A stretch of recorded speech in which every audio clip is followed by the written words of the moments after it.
So good morning and welcome back to my channel guys. So एक और नई journey की शुरुआत हो गई है और अभी मैं जो खड़ा हूँ यहाँ पे दिल्ली के इंटरनेशनल एयरपोर्ट पे खड़ा हूँ। तो सबसे पहले एक डोमेस्टिक फ़्लाइट लेके मैं आया था यहाँ पे मेरे सिटी से, जो कि बहुत ही अर्ली मॉर्निंग की थी, मतलब सुबह 7 बजे की फ़्लाइट थी। तो मुझे कम से कम 4 बजे उठना पड़ा क्योंकि पैकिंग मेरा कल तक भी ख़त्म नहीं हुआ था। तो अर्ली फ़्लाइट लेके आ गया हूँ यहाँ पे दिल्ली पे, और दिल्ली से अभी मैं एक जगह पे जा रहा हूँ जो होगी मेरी 11 नंबर की कंट्री। जी हाँ, मैं अपनी 11 नंबर की कंट्री में जा रहा हूँ और इसका नाम आपने टाइटल से पढ़ ही लिया होगा, तो वो है किर्गिस्तान। तो अभी जो मैं जा रहा हूँ एक्चुअली एयर अस्ताना करके एक फ़्लाइट है, वो लेके मैं जा रहा हूँ। तो एयर अस्ताना जो है वो एक्चुअली में कज़ाकिस्तान जो है उसकी इंटरनेशनल कैरियर है, बट मैं कज़ाकिस्तान की इंटरनेशनल कैरियर लेके जा रहा हूँ दूसरे कंट्री में किर्गिस्तान। इसका मतलब है कि मैं एक और कनेक्टिंग फ़्लाइट लेने वाला हूँ। तो आज की जो फ़्लाइट है वो टोटल 3 फ़्लाइट होने वाली है, एक डोमेस्टिक और 2 इंटरनेशनल, और फिर मैं फाइनली पहुँचूँगा अपने डेस्टिनेशन पे जिसका नाम है बिश्केक, जो कि है किर्गिस्तान का कैपिटल। और वहाँ का जो इंटरनेशनल एयरपोर्ट है उसका नाम है मानस इंटरनेशनल एयरपोर्ट। तो ये सब के बाद जो सबसे इम्पोर्टेंट चीज़ आती है वो है कि वीज़ा के, मतलब कि आप वीज़ा कैसे ले सकते हो किर्गिस्तान का। तो किर्गिस्तान का वीज़ा लेने के लिए ऐसा है कि जो मैंने रास्ता चुना था वो है कि आप ऑनलाइन अप्लाई करो या फिर आप एम्बेसी में से भी अप्लाई कर सकते हो। एम्बेसी जो है इसकी दिल्ली में है, तो दिल्ली मतलब मेरे घर से तो बहुत दूर है, तो मैं दिल्ली जाके अप्लाई नहीं कर सकता। तो इसमें ना किर्गिस्तान के लिए ई वीज़ा ये लोग अलाउ करते हैं। तो किर्गिस्तान जाने के लिए मैंने अपना ई वीज़ा ऑनलाइन अप्लाई कर दिया था। तो इसमें ऐसा है कि किर्गिस्तान के लिए ना आपको अलग अलग ड्यूरेशन के लिए, मतलब कि आपको सिंगल एंट्री लेनी हो या फिर मल्टीपल एंट्री लेनी हो तो आप ले सकते हो। वो आपको पूरा प्रोसेस ऑनलाइन ही करना है।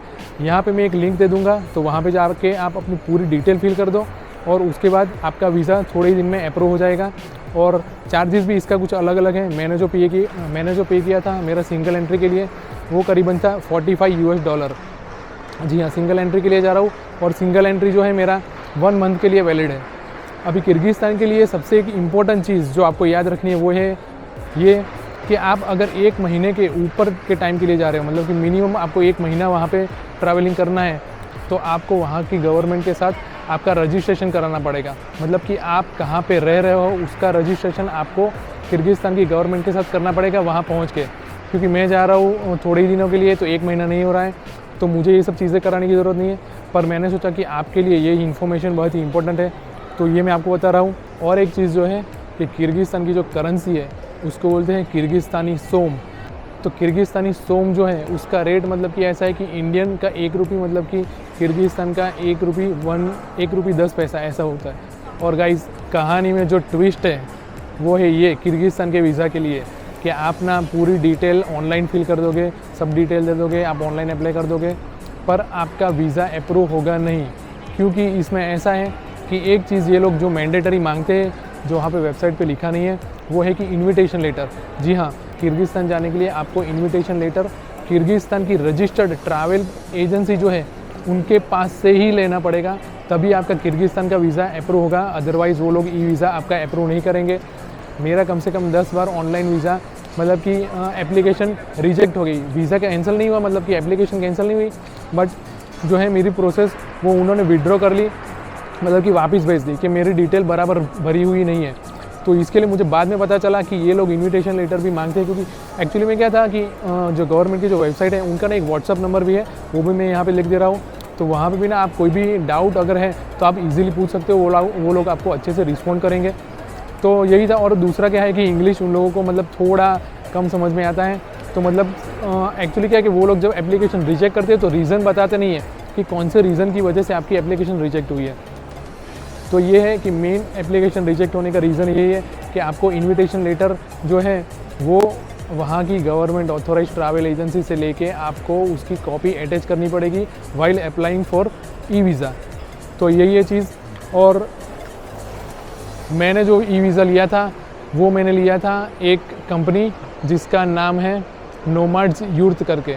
तो इसमें ऐसा है कि आपको वो लोग भी मतलब कि इनविटेशन लेटर तभी प्रोवाइड करेंगे जब आप उनके साथ कोई टूर या फिर एकोमोडेशन या फिर ट्रांसपोर्ट, ये सब चीज़ें ना आप उनके साथ ही मतलब कि बुक करते हो। तो वो लोग भी ना आपके लिए इनविटेशन लेटर ऐसे ही बना के नहीं दे देंगे, आपको कुछ ना कुछ बुक करना पड़ेगा उनके साथ। तो यही हुआ कि मतलब बहुत सारा मतलब बार्गेनिंग और वो सब करने के बाद फाइनली मैंने ट्रांसपोर्टेशन चूज़ किया कि मतलब बिश्केक एयरपोर्ट से मैं जाऊंगा मतलब मेरे एकोमोडेशन तक, जो ट्रांसपोर्ट मैंने बुक किया 2 वे का, और उसके लिए मैंने कुछ पे किया, वो मैं यहाँ पे आपको नहीं बता सकता। अगर आपको बुक करना है तो आप डायरेक्ट उनसे कांटेक्ट कीजिए और देखिए कि वो लोग और देखिए कि वो लोग कैसे रिस्पॉन्स करते हैं। तो वही किया कि मैंने ट्रांसपोर्टेशन उनके साथ बुक किया और फिर मैंने एकोमोडेशन ऑनलाइन ही बुक कर दिया था। और दूसरा ये है कि एकोमोडेशन के लिए मैं अपनी एक काउच सर्फिंग की जो होस्ट है उनके साथ भी एक दिन रुकने वाला हूँ। तो गाइस किर्गिस्तान जाने का ना एक सबसे बड़ा रीज़न है, तो उसकी वजह से ही मैं जा रहा हूँ किर्गिस्तान, क्योंकि एक्चुअली क्या है कि वीज़ा मतलब पड़ा था महंगा, उसके बाद आप इन्विटेशन लेटर मंगाओ कोई ट्रैवल कंपनी से, तो उसके लिए भी मैंने थोड़ा पे किया। बट रीज़न ये था कि मतलब कि इतने पास में जा रहा हूँ सेंट्रल एशिया में, तो मैं कोई भी चीज़ मिस नहीं करना चाहता एक कंट्री के लिए, मतलब कि थोड़े भले मुझे $100 खर्च करने भी पड़े तो एक बार मैं कर दूंगा, क्योंकि एक बार ही आप जाओगे, बार बार नहीं जाओगे। तो बेटर कि आप जाके पूरा एंजॉय करो, पूरी जो चीज़ है सेंट्रल एशिया की वो कवर करो। तो ये है सेंट्रल एशिया का मेरा जो है ये पहला कंट्री है किर्गिस्तान। तो उसके बाद भी आपको देखने को मिलेगा कि मैं कहाँ पे जा रहा हूँ मेरे दूसरे कंट्री में, और दूसरे कंट्री के बाद आपको पता चलेगा कि मैं तीसरे कंट्री में कहाँ पे जा रहा हूँ। जी हाँ, तो ये जो ट्रिप होने वाली है वो है 3 कंट्री की ट्रिप होने वाली है। तो तीनों कंट्री में मैं जाऊँगा थोड़े थोड़े दिन के लिए, और सबसे पहला उसका जो हॉल्ट है वो है बिश्केक वाया अलमाटी। तो सबसे पहले हम जाएंगे अलमाटी बाय एयर अस्ताना, जो कि कज़ाकिस्तान की कैरियर है। तो कज़ाकिस्तान की कैरियर पकड़ के मैं जाऊंगा दूसरे कंट्री में। तो यही है, क्योंकि एक्चुअली क्या हुआ कि मैं मतलब जब मेरा बोर्डिंग पास इशू करा रहा था ना, तो वो बंदे को ना मतलब थोड़ी जल गई उसकी भी। अभी भाई मुझे जो भी टिकट सस्ता पड़ेगा मैं वही टिकट लूँगा ना यार, मैं ऐसा ज़रूरी थोड़ी है कि भाई मैं एयर अस्ताना से लूँगा तो यार अलमाटी मतलब मैं जाऊँगा ही जाऊँगा, नहीं जाना है मुझे आगे जाना है। तो फिर मैंने आगे का टिकट बुक किया है। और दूसरी बार उसकी तब जल गई जबकि मेरी रिटर्न की जो फ़्लाइट थी जहाँ से मैं आने वाला हूँ, तो वो कंट्री की नहीं है, वो भी दूसरी है। तो वो सब आपको डिटेल बाद में पता चलेगी कि क्या है। तो गाइस अपनी जो फ़्लाइट है वो है ये है एयर अस्ताना जो लिखा है 11:35 की है, KC 908 जो जाएगी अलमाटी। तो अलमाटी से हमें फ़्लाइट चेंज करनी है और जाएंगे हम किर्गिस्तान।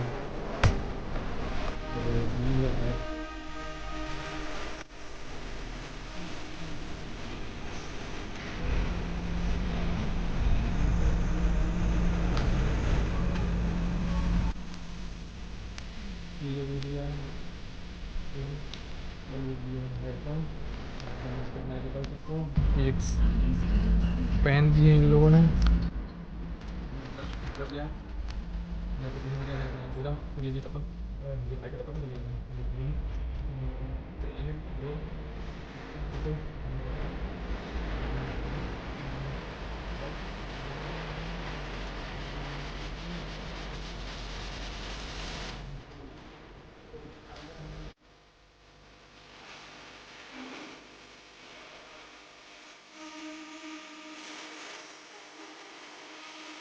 तो गाइज़ आप कभी भी ना कज़ाकिस्तान आके वहाँ से ट्रांसफ़र वाली जो फ़्लाइट लेते हो ना, तो यहाँ पे एयरपोर्ट पे सीन कैसा होगा मैं आपको दिखाता हूँ।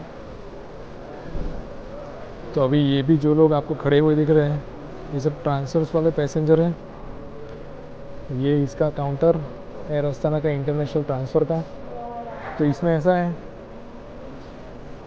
कि आपको थोड़ी देर के लिए ना यहाँ पे सबको इकट्ठा होना पड़ेगा, उसके बाद ये लोग आपको ट्रांसफ़र करेंगे बाय बस या मतलब कैसे करते पता नहीं, देखते हैं।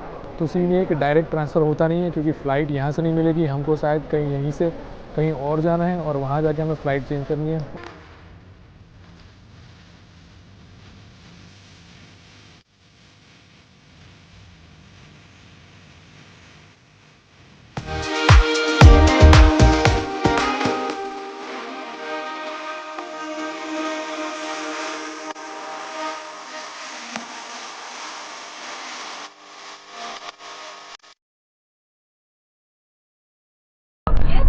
India, no TikTok in India. Instagram, yes. Yes. Yes. Actually, I can't explain, but give me time, I will Okay, explain, okay, okay, okay, okay, no Yeah, let's problem. go.